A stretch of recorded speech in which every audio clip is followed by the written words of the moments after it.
Hello, everybody. Good evening or good morning, whatever time it is. Accept greetings from me. Bonjour, bonsoir, salut à tout le monde, où que vous soyez. Et peu importe l'heure, que ce soit le matin, le soir ou la nuit, je vous salue. Je suis venu là aujourd'hui parce que, en fait, ce n'était pas prévu. Sois la bienvenue, mon grand frère Michel. Ce n'était pas prévu, mais lorsque je suis rentré du boulot ce soir, il y a un ami qui m'a contacté parce qu'il a fait un article sur, en fait, sur quelque chose dont je parle tout le temps et je crois que c'est nécessaire. Hi bro, hi. Attends, ça va. Et je crois que c'est très important d'en revenir ce soir. C'est un comportement que beaucoup d'entre nous, je parle particulièrement à mes frères et sœurs du continent africain, affichent sur Internet par rapport à des opportunités d'études à l'étranger, surtout les bourses scolaires et les écoles de l'été qu'on appelle summer schools. Et donc, ce soir, je vais essayer une fois de plus de revenir sur ce sujet. C'est une chose que j'ai déjà dit maintes fois. Je l'ai déjà dit plusieurs fois dans plusieurs autres vidéos que je fais souvent ici sur Facebook. Mais ce soir, je vais attirer particulièrement l'attention de qui s'intéresse à ce sujet parce qu'il y a un ami, un docteur,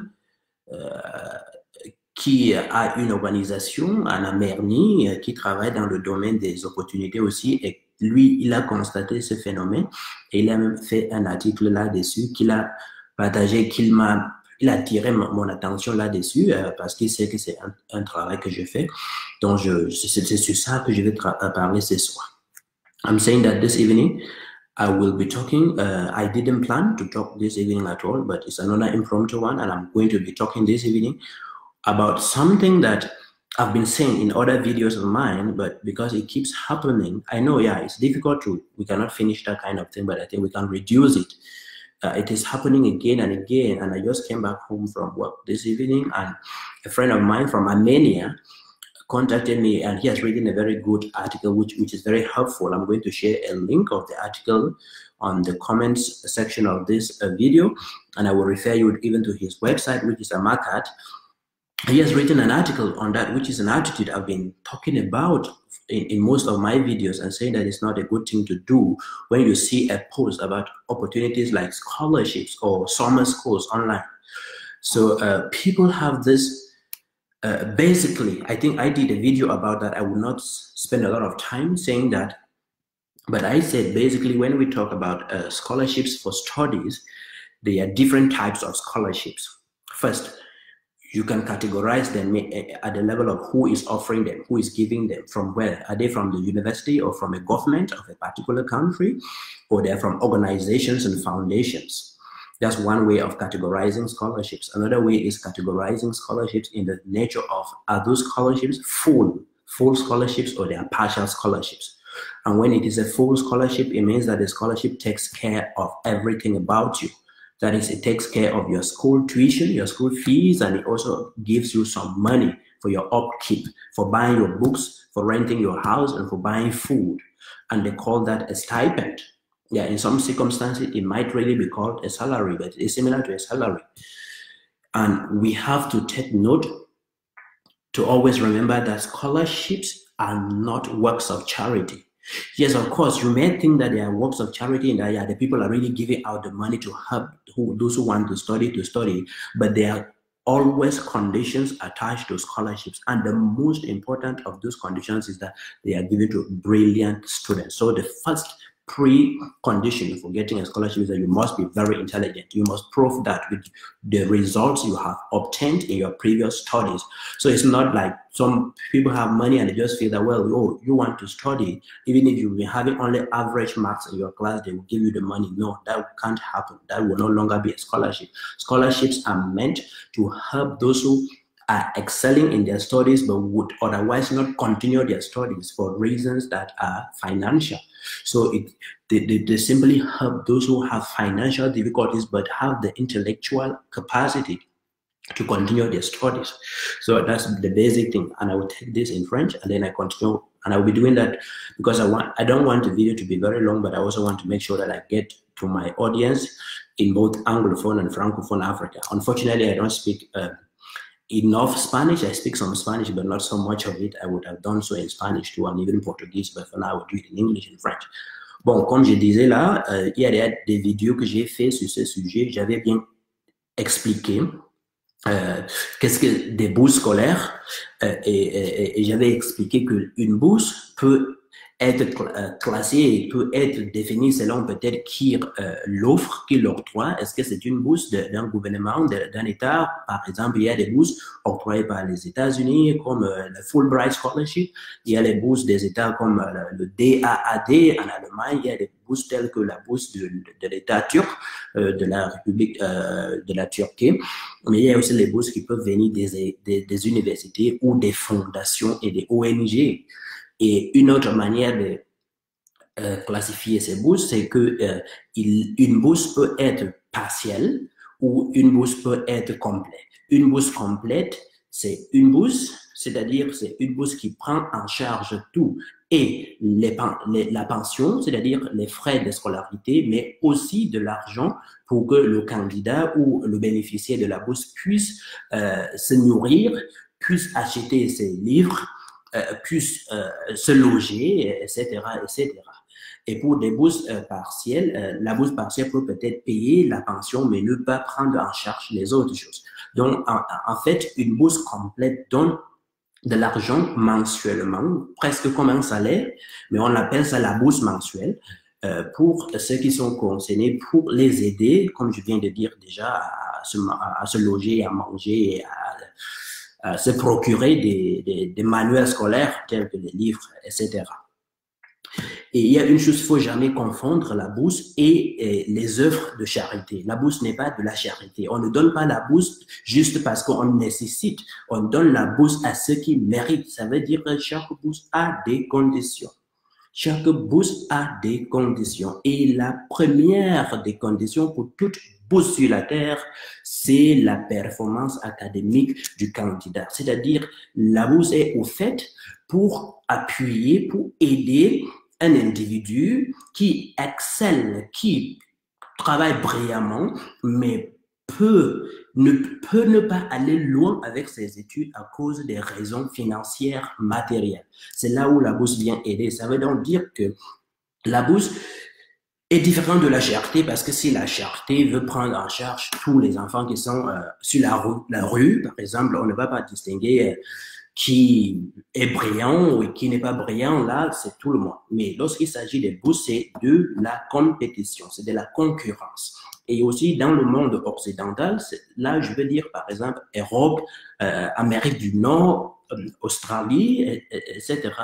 Même avoir la place dans une université, c'est aussi de la concurrence. Et il faut se méfier de ces choses parce que lorsqu'on fait confusion et lorsque on voit des posts sur Internet qui parlent des bourses et qu'on vient afficher son contact téléphonique avec son email disant que contactez-moi, c'est une situation assez inquiétante, mais aussi qui clairement donne déjà à toute personne qui passe sur Internet de voir l'incompétence de la part de celui qui est désireux. Et c'est toujours bien de suivre les audios tels que la présente ou de demander l'information si on ne l'a pas. C'est très important de le faire. So like I was saying, about partial scholarships, a partial scholarship you can just pay maybe your school fees and you are then asked to take care of the rest, to pay your lodging, to pay your flight tickets and the rest of the things and to buy your books. But now I'm saying this, we have noticed time and again that when a scholarship is shared online, because there are different platforms or different kinds of organizations and foundations out there that just specialize in sharing information about scholarships and fellowships and like summer schools in Europe, or even just admissions opportunities, or even studying online, whether free or being paying for, like for example, University of the People. And then what happens is that, and some of the good examples of these organizations will include, for example, AMACAD. I want to start with AMACAD because it's the founder and director of AMACAD, Dr. Kachik Jevorian from Armenia, who just contacted me this evening, and he has written a wonderful article on Medium, and I will be sharing the link of the article with you as I go along. So you can count AMACAD, you can count opportunities for Africa, you can count After School Africa, you can count even my Facebook page, which is After School High School or Après le Lycée, you can count Opportunity Desk, you can count scholarships for development. Lots of them exist out there. And what they do is that they move around, they curate, they gather different places, different universities, different organizations and foundations that are offering scholarships, and they publish that information to help people on their websites. And then they also, now with social media, they also share that information on their social media platforms, such as Facebook and Twitter, most especially. And so this phenomenon, whereby people will see a post on Facebook about a scholarship opportunity, and they will come commenting there and putting their email address and their phone number and say, my name is this, I come from this country, I'm interested, please contact me. Please, that is very bad. It is very bad. It's disgraceful. Nobody can contact you about a scholarship except a scammer. Or if you want to expose yourself to scammers, fine, continue to do that. Nobody can contact you about a scholarship. Not even Santa Claus, not even Father Christmas would be so generous that he has the scholarship, and then he again contacts you about the scholarship. Then what job are you doing? What are you doing? What effort are you supplying to show that you are interested in that scholarship? Because to get the scholarship, not only you have to be brilliant in your area of studies, not only you have to show a logical link between what you studied previously and what you are studying at the moment, and what you want to gain from it, and how you want to use it to help yourself and to help humanity, but you also have to show effort by having mastered the rules of the game, the eligibility criteria.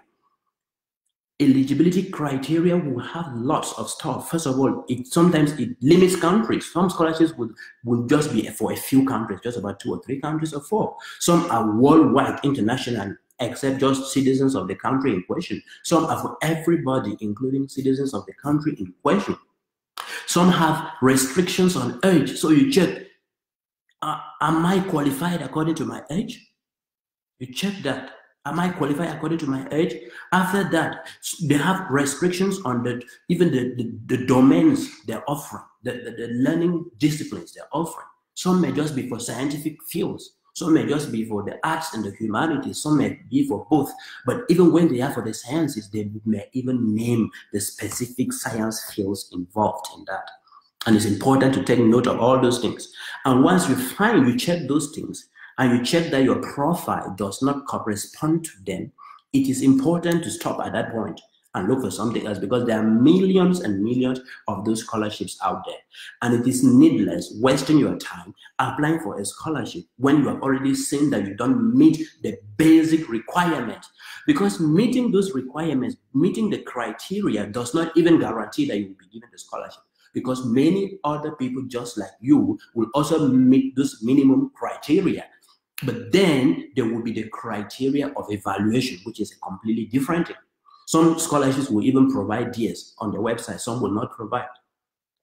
And it's important to note that when, for example, AMACAD posts a scholarship on their website or share it on Facebook or on Twitter, when, for example, Opportunity Desk, when, for example, Advanced Africa, when, for example, scholarships for Africa, when, for example, scholarships for development, share a scholarship on their website or on their Twitter handle or on their Facebook profile, they are like a kind of third party. They are not the ones offering that scholarship. It means that when you click that link on Facebook, the link will first take you to the website of AMACAD or the website of Advanced Africa or Opportunity Desk, and you will read what is explained there. But at the end of that information, you will always see a link called link to original. It can be labeled so, or they may say for more information or for details, click. And then when you click that link, it takes you directly to the official website of maybe the university concerned, either the university concerned or the organization. Thank you and welcome, Dr. Kachik. I've seen you're just joining, and everybody watching, thank you and welcome. Please do not think I've ignored you are coming on. I really do appreciate, but I just thought that let me go straight into this and explain it, and then when I'm done, we can take questions and answers. So welcome, Dr. Kachik is here. Like I was explaining, so you once you click it on Facebook, because Facebook or Twitter are just social media platforms. When you click that first, you will land on the website of the person or the organization or the structure that shared the scholarship in the first place. But you also have to read what is there on that website. For example, the website of AMACAT, or the website of Opportunity Desk, or the website of Advanced Africa, or the website of Scholarships for Cameroon, or whatsoever.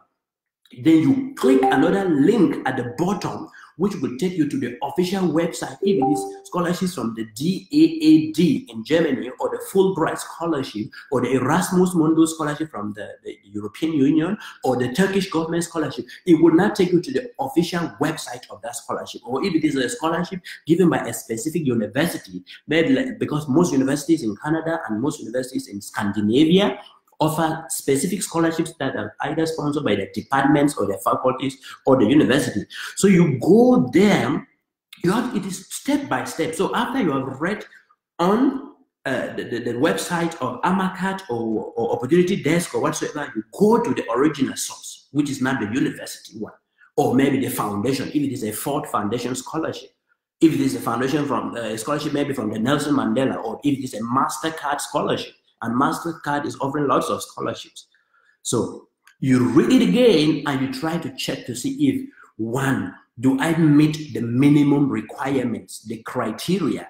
Is my country included in the list? If the scholarship is tailored for some specific country, please, and you don't say your country there, don't worry yourself, don't try to apply, just forget.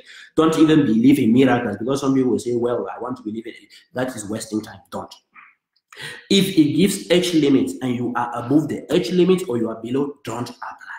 If it doesn't allow for the field of studies you are interested in, do not apply.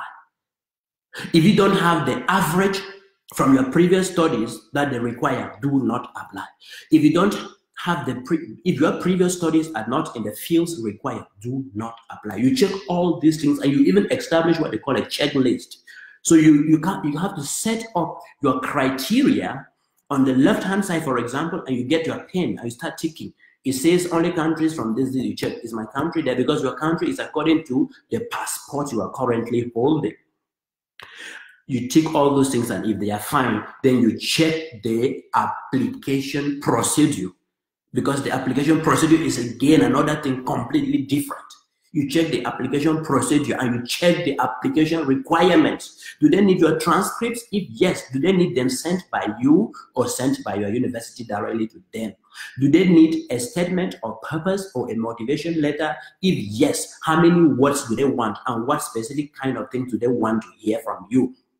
Do they need a research proposal? If yes, how long can it be? 1 page, 2 pages? 500 words, 1,000 words, and what are their expectations of that? You must do that and do it scrupulously. And even send out those things like your statement of purpose, like your research proposal to some people who have passed through that kind of scholarship before, so that they can have a look and maybe suggest some improvements that you do on that. Bon, je ne suis pas très sûr que je peux reprendre tout ce que je viens de dire en français parce que j'ai dit beaucoup, mais je vais essayer. Comme je disais là, donc, ce soir, il y a mon ami qui m'a contacté, c'est le docteur Kachik, Gevorian, il est en Arménie, et il s'agit ici d'un problème que je soulève tout le temps lorsque j'ai fait des vidéos, c'est-à-dire, il y a les gens, lorsqu'ils voient un post sur les réseaux sociaux concernant une bourse, ils vont venir Souvent, et c'est presque toujours les gens qui viennent de notre continent, ils vont venir afficher, ils vont dire, je me nomme telle personne, voici mon contact téléphonique et mon courriel, c'est-à-dire mon adresse mail, bien vouloir me contacter ou s'il vous plaît, contactez-moi. Ça ne se passe jamais comme ça. Personne ne peut offrir une bourse et en même temps, il appelle les candidats. C'est impensable. C'est inimaginable. C'est une chose à ne jamais penser. Ça se fait pas. Même le Père Noël ne peut pas faire une chose pareille. Ça ne se fait pas. Parce que d'abord, non seulement il faut remplir les conditions telles qu'établies par les critères, mais aussi il faut fournir un effort, il faut montrer au comité ou bien à l'équipe de sélection de la bourse en question que l'on maîtrise les règles du jeu, qu'on maîtrise les critères, parce que les critères peuvent être en manière même de payer. Il y a par exemple des bourses qui ne sont que destinés à certain nombre de pays. Et lorsque vous regardez là et que votre pays n'y figure pas, il faut oublier une fois. Il ne faut pas aller loin. Faut pas. Et simplement, comment on sait que il faut penser à la carte nationale d'identité que l'on détient au moment là ou à son passeport ordinaire national. Je réponds à quelle nationalité. Et si mon pays n'est pas mentionné, là, il faut laisser tomber. De deux, il y a des critères parfois qui donnent des âges limites. C'est-à-dire, si vous dépassez tel âge, il ne faut pas postuler, il ne faut pas candidater. Il y en a des choses comme ça à noter. Il y a aussi des critères par rapport à la discipline académique que l'on veut poursuivre. Il y a parfois des bourses qui ne sont destinées qu'aux scientifiques. Il y a des bourses parfois qui sont aussi destinées et aux scientifiques, aussi comme aux humanités et sciences sociales. Et même dans ces sciences sociales ou humaines, les arts, lettres et sciences humaines, quoi que ce soit, ou les sciences pures, ou la technologie, ou la médecine, il faut voir les spécialités qui sont acceptées et ceux qui ne le sont pas. Il faut toujours regarder ces choses. C'est très important de les noter. Et ne jamais poster, ne jamais commenter un post sur Facebook avec son contact téléphonique, avec son adresse mail pour dire « Moi, je m'intéresse à cette bourse, s'il vous plaît, contactez-moi ». Ça ne se fait pas. Et donc, comme je disais, il y a des organisations à but non lucratif qui œuvrent, par exemple, juste pour partager au plus grand nombre de personnes que possible les opportunités d'études et des bourses scolaires. Et ce qu'ils font, je vais donner quelques exemples. Il y a par exemple AMACAT. AMACAT, c'est l'organisation dont est chargé mon ami Dr Kajik, qui a publié cet article sur Medium ce soir. Et je vais partager le lien de l'article sur Medium parce qu'il a publié ça après avoir constaté ce même phénomène que je suis en train de décrypter là. Donc, il y a par exemple AMACAT, il y a par exemple Opportunity Desk, il y a par exemple Advanced Africa, il y a Scholarships for Development, il y a bourses d'études pour les étudiants africains, etc., etc., etc. Et ces organisations ont des sites Internet. Moi, par exemple, j'ai même une page Facebook qui s'appelle After High School ou après le lycée, là où souvent je partage le site. Ce qu'ils font, c'est que lorsque vous voyez le post, vous allez cliquer là-dessus et le lien va vous amener d'abord sur le site Internet de l'organisation en question. Et là, vous allez lire toutes les informations relatives à la bourse en question. Et rappelez-vous qu'à la fin, surtout au fond de l'article, ou de l'article qui regroupe toutes les informations sur la bourse, vous allez trouver un lien encore qui vous mène maintenant sur le site original de la bourse. C'est-à-dire, si c'est une bourse DAAD qui vient de l'État allemand, par exemple, vous allez maintenant tomber directement sur le site de DAAD. Si c'est une bourse Fulbright, ça va vous amener directement sur le site des bourses Fulbright et des autres programmes échanges du département d'État américain. C'est-à-dire other programs, other exchange programs and scholarships of the US Department of State. Si c'est une bourse qui vient d'une université particulière, par exemple, si c'est une bourse qui vient de l'université de Aarhus ou de l'université de Paris-Sorbonne ou de l'université de Nchang ou de l'université de Makerere ou de l'université de Stolensburg, ça va vous amener dans le site de l'université. Si c'est une fondation telle que Mastercard, une fondation telle que la fondation Ford, ou vous allez arriver sur le site et lire encore les critères. Après les critères, il faut voir maintenant la manière, la procédure des candidatures. Qu'est-ce qu'il faut faire? Comment procéder pour candidater? Comment procéder pour candidater? C'est une autre chose tout à fait différente. Et là, il faut regarder aussi, voir quels sont les requis. Quels sont les requis? Qu'est-ce qu'on veut de moi? Est-ce qu'on veut votre CV? Est-ce qu'on veut une lettre de motivation? Et si on veut, il faut combien de pages? Quelle est la longueur? Donc, on veut combien de pages? Combien de mots? Et quels sont même les éléments clairs sur lesquels on voudrait que vous vous attardiez. C'est les choses à ne pas oublier. Et s'il faut, surtout pour les bourses au niveau master et au niveau doctorat, il faut aussi voir la longueur de la proposition de recherche, ce qu'on appelle le projet de recherche. Parce qu'il faut aussi une proposition de recherche. Sur quoi voulez-vous travailler en tant qu'étudiant dans cette université si on vous offre la bourse en question?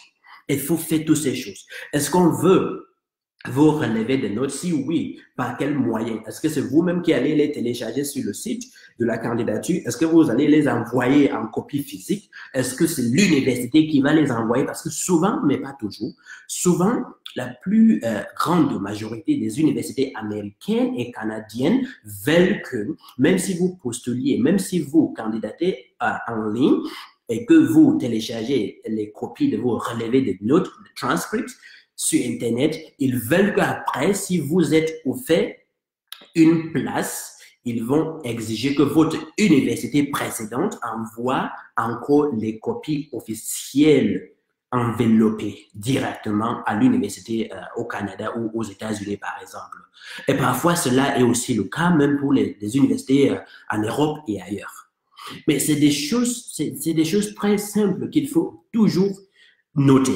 Et lorsqu'on rédige sa lettre de motivation, lorsqu'on rédige son projet de thèse ou de recherche, il faut aussi chercher à avoir l'avis des aînés. Quand je dis aînés, je ne parle pas des aînés forcément en matière de âge, mais je dis ceux qui ont déjà obtenu peut-être la même bourse, peut-être aussi dans le même domaine. Ils peuvent lire et commenter là-dessus et ça aide. Et pour ce qui est du doctorat, toujours même, c'est très important, avant de postuler, d'entrer en contact avec quelqu'un qui sera le superviseur, qui sera le directeur de thèse. Et lui aussi, il va montrer là où il faut améliorer son projet de recherche avant de postuler pour la bourse en question.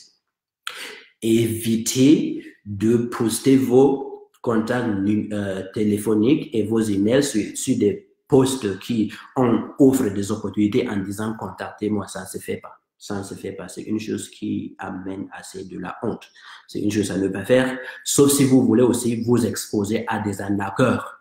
So please do not expose yourself. If you're posting your phone number and posting your email address online in the name of scholarships, please be very careful about that because you are exposing yourself to potential scammers, to yahoos, and there are many of them in number, and they will prey on you. And this reminds me, I did another video some time ago, and I was talking about people, scammers, who sit maybe just very next door to you, and they will claim that they're in the US or that they're in Canada or that they're in Germany and tell you, oh, please, my husband and I, we have a supermarket and we want workers. Or some will say they have a pharmacy. Some will say they have a security company or whatever. Please don't fall victim. Many people have contacted me crying after they and their families have struggled and gathered the least money they can have, sold even pieces of land, and they have given the money to scammers who are maybe enjoying the money just next door, because some of those scammers are not far from you. Some are just very near you. And then some are really abroad, but you have to be very careful. Things are not as easy as we always think. Yeah, things are not as easy as we always think. Because we have issues of immigration. We have issues of unemployment everywhere, and every country, including even the US, which is the most powerful country on earth, have their own share of unemployment. And so, even when it comes to having companies or opening your company, running a company in a foreign country, you do not think that just because you come and open a company in America or you open a company in Nigeria that you can just get up and say, well, I want to call everybody in my family to come and work in my company. Sometimes there are laws which state that you can only offer a job to somebody outside that country if that job has been advertised and nobody who is qualified in that country is able to or has been able to pass the interviews. Or yeah, those are things that happen. Even diplomatic missions, there are some jobs that diplomatic missions will not offer to their nationalities or to their nationals, except that the people of the country in which that diplomatic representation is found don't have people to do that. So if somebody starts telling you lies and saying that they have a supermarket, you think that they like you so much that they don't have sisters and brothers in their family, that if they must call somebody, it should be you. Then you move around and you gather, because what scammers do, some scammers don't even aim to get so much money. What some scammers do is that they can just get even 100,000 francs from you, even 50,000 francs. But if by the end of the day they have gotten that from about 100 people, what they didn't do anything, they didn't go anywhere to work. Maybe they even went somewhere and sat down. They were using free Wi-Fi. They might not have even bought data connection to scam you. So imagine how much they might have made from telling lies to people who are rushing around and selling their farms and selling their family compounds or properties and houses in the name of wanting to go. Please, nobody is saying that people shouldn't travel or that people shouldn't go abroad, but we just have to be very careful and avoid falling prey, avoid making our family members raise their sweat-earned money and then it flies into the hands of scammers. Donc, comme je disais, il faut faire attention aux arnaqueurs. Il faut aussi éviter des situations dans lesquelles la famille finit par vendre ses terrains, par exemple, et on emprunte de l'argent même dans des banques ou peut-être des caisses d'épargne ou des tontines ou quoi que ce soit, parce qu'un monsieur ou un prétendu monsieur se dit, bon, je suis au Canada, je suis aux États-Unis, je suis en Allemagne, je suis en tel pays, et que mon mari et moi, ou ma femme et moi, nous avons créé un supermarché et nous avons besoin des ouvriers, ou on a une société de sécurité et on veut des argents de sécurité, et là, vous allez tomber dans les pieds. Ce n'est pas aussi facile comme cela. Ce n'est pas aussi facile comme cela. Et même lorsqu'il s'agit même des représentations diplomatiques, je vais vous le dire, il y a certains postes de travail qu'ils ne peuvent même pas offrir à leurs nationaux, sauf si les nationaux du pays d'accueil ne sont pas qualifiés à le faire. C'est-à-dire qu'il faut toujours publier même l'annonce des offres d'emploi et que les nationaux ne parviennent pas à y accéder avant même de donner à ces nationaux. Et donc, ce n'est pas facile. Bon, ce n'est pas aussi pour dire qu'on ne peut pas avoir sa société aux États-Unis et après on recrute peut-être 2-3 membres de sa famille, mais on ne peut pas remplir toute une société de ses membres de famille. Ou alors, pire même, si on veut remplir avec les membres de famille ou les Africains, comment le monsieur en question devient si gentil que c'est lui-même qui vient humblement vous contacter, encore proposer de vous donner le travail. Et mes frères et sœurs, et que la vie est devenue même comment. Même le Père Noël, je le dis, ne peut pas faire que le Père Noël construise la société ou le marché ou le projet. Et encore celui qui vient vers vous, vous solliciter, et il pleure même. Ce n'est pas pour dire qu'on ne publie pas les annonces des offres de travail. On le fait, mais lorsqu'on fait, on se terre. On quitte là-dessus. On quitte là-dessus parce que tout est là, toutes les informations sont là. Et si vous postulez et vous passez les interviews, on peut vous recruter. Mais ceux-là qui viennent même en inbox, vous contacter en inbox en disant que je suis tel. Après, vous allez courir à gauche et à droite, vendre les terrains. Et après, l'argent va tomber comme ça dans l'eau. Et nos parents vont avoir des crises. À cause de cela, c'est les choses auxquelles il faut sérieusement penser, mes frères et sœurs. Okay, so I think that's that for this evening. I will have to stop here for now and take any questions, any comments, any remarks. perhaps this, and now the first thing before I forget, I'm going to paste as a comment a link to the article that Dr. Kajik has written. He has written it on nearly everything that I've said so far, but he has done it in point form. There are 5 practical points that you have to follow if you're applying for scholarships. Donc, je vais maintenant procéder à poster ici dans le lien, comme un commentaire, le lien de l'article dont mon ami le Dr Kajik a fait, où il a détaillé en 5 bons points les choses essentielles qu'il faut faire pour postuler à une bourse. C'est vrai aussi que sa liste n'est pas exhaustive, mais c'est une liste qui aide assez. Et je vais partager le lien avec vous et voir s'il y a des questions à prendre. Et je vous remercie de votre aimable attention.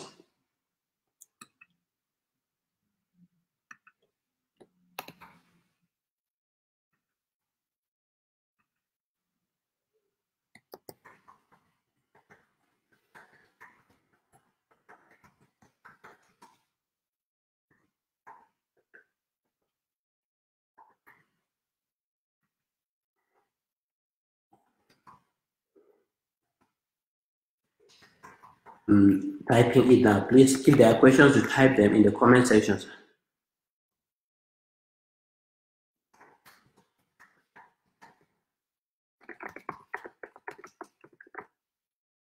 You might hear my keyboard rattling. I'm trying to type a few words before I post the link. I just promised you. Je suis en train de saisir quelques mots avant de poster le lien dont j'ai parlé.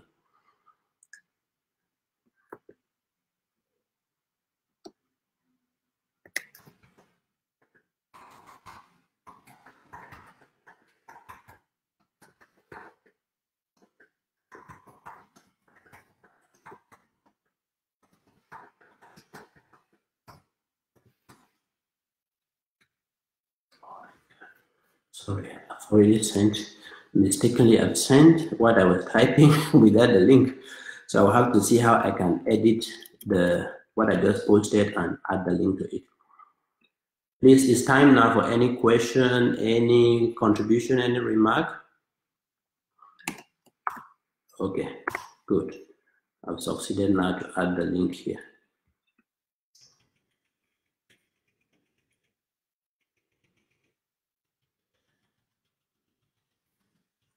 It's not like somebody can only ask a question if they want to apply for a scholarship. You may ask it and later on explain to your younger ones at home. You may ask the question and explain to your friends. You may ask it. So we mustn't only ask questions because we are applying. Nous ne devons pas seulement poser les questions si c'est nous-mêmes en question qui voulons candidater pour des bourses. On peut peut-être poser la question parce qu'on veut clarifier les informations pour peut-être nos petits frères et sœurs à la maison ou peut-être pour nos amis, pour nos enfants au quartier, dans la ville ou bien au quartier, oui, c'est ça. Donc, ce n'est pas forcément que lorsqu'on pose la question où on ne doit que poser une question si cela nous concerne en personne, parce que moi-même qui le fais là, je viens de prendre 30 minutes pour le faire, le docteur Kajik a aussi pris son temps pour le faire et nous ne faisons pas ceci parce que nous voulons gagner quelque chose là-dedans. Chacun pouvait peut-être se taire et rester dans son petit coin, mais ça, c'est du temps qu'on consacre à aider les autres parce que ce monde, Dieu n'a pas créé le monde pour moi seul ou pour toi seul, Dieu l'a créé pour nous tous et nous devons être là, les anges gardiens de l'un et de l'autre. Et c'est très important ça. Donc, okay, I think there are 2 comments below. Let me just go down and check.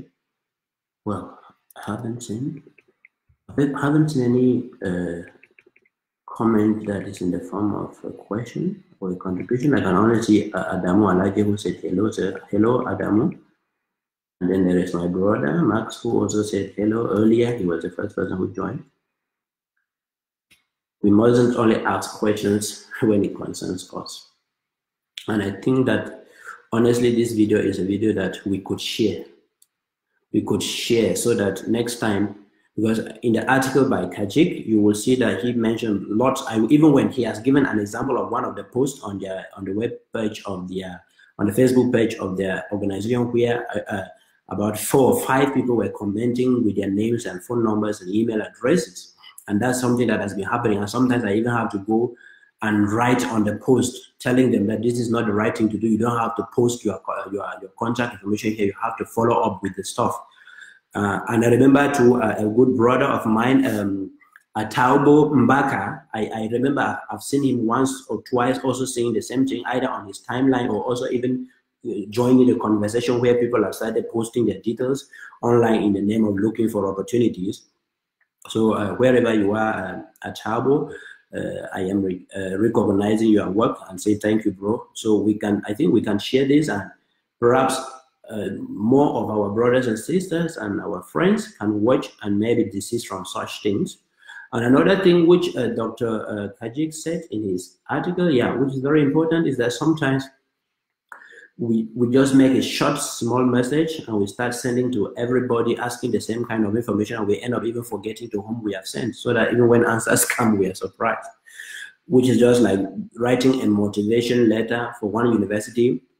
It is good and true that people always write maybe one and then they start editing and modifying according to different universities, but you have to be very careful when you do that, because the moment you send a motivation letter to University Y or University B or University F, which was meant rather for University A, and there are indications in it, there are errors pointing to that.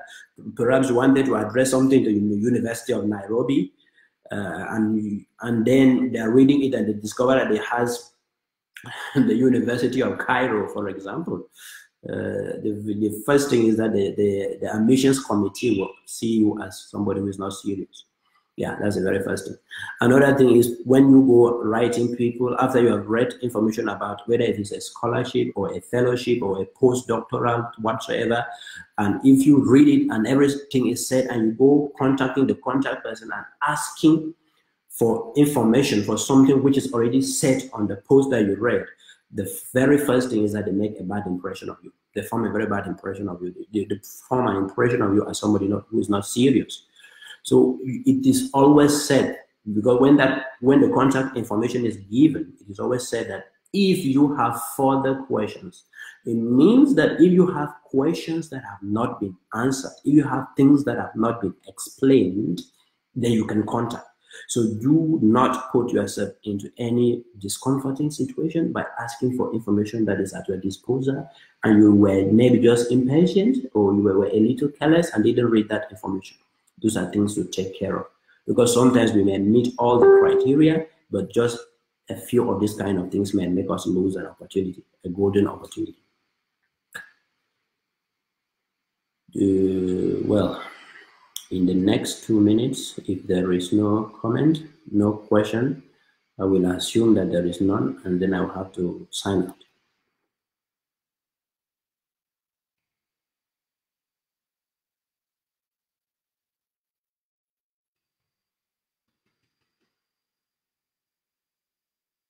I'm very, very much interested in questions and comments.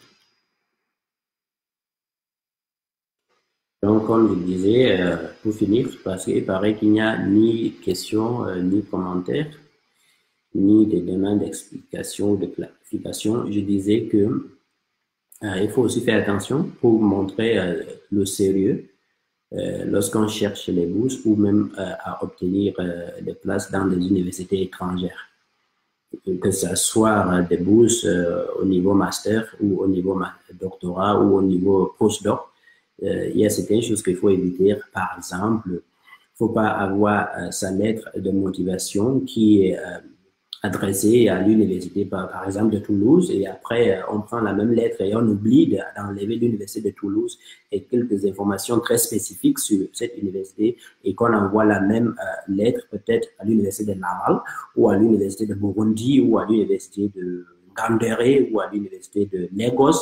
C'est les choses à ne pas faire, parce que ceux qui le lisent, ils vont former une impression négative de vous tout de suite. Tout de suite, dès qu'ils vont le lire, ils vont former une impression négative de vous. Il y a aussi, par exemple, lorsqu'on lit les informations sur les bourses, sur les opportunités d'études, les écoles d'été, quoi que ce soit, et que lorsqu'à la fin, au fond, on donne avant même peut-être le lien qui mène au site original, on donne aussi l'information de la personne de contact. Et on précise souvent que si on n'a pas répondu à toutes vos questions, vous pourrez maintenant nous contacter.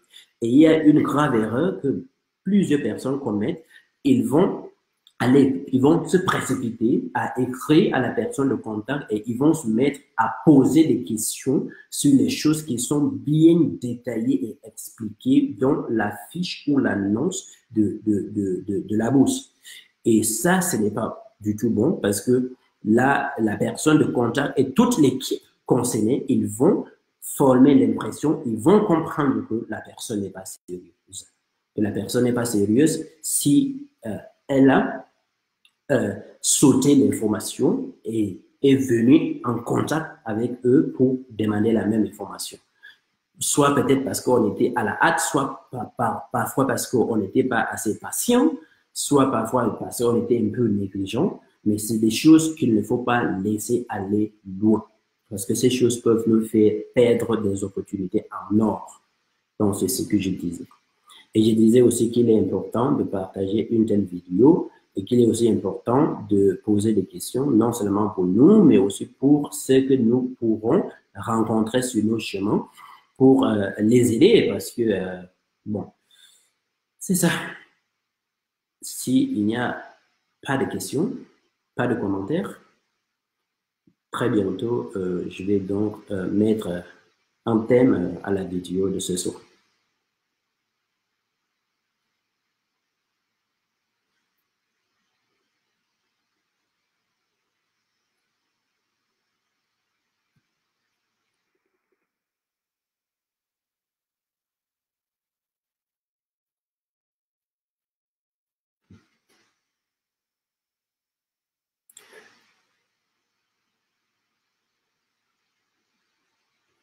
Thank you, Max. Thank you, Pastor Wyken. Thank you, my friend, my good friend David Smart. Thank you, Dr. Kumbi. Thank you, Dr. Nelson Lambo. Thank you, Carolina Ramos. Thank you, Adam Walaji. Thank you, Mr. Leif Penn, my teacher and my boss. Thank you, Brother Tansy Godwill. Thank you, Bea Gucci. Thank you, Valerie. Thank you, Sean. Thank you, Jude. Thank you, Dr. Rosella. Thank you, Vita Leona. Thank you, Julius Caesar. Thank you, Cha. Thank you, Karen, Professor Karen. Thank you, Brother Boom. Thank you, Musa Abdul. Thank you, Gunsman Beckham. Thank you, Usman. Thank you, Ken Kur. Thank you, Dr. Tajik. Thank you, Olumide. Thank you, our father, Papa Martin Dumbam. Thank you, Hapsatu. Thank you, Dr. Imbo. Thank you, Tendongmo Alan. Thank you, my brother, Matthew. Thank you, Brother Sama. Thank you, Sister Viviana. Thank you, everybody, for your time. I'm going to sign off here now. Merci, au revoir.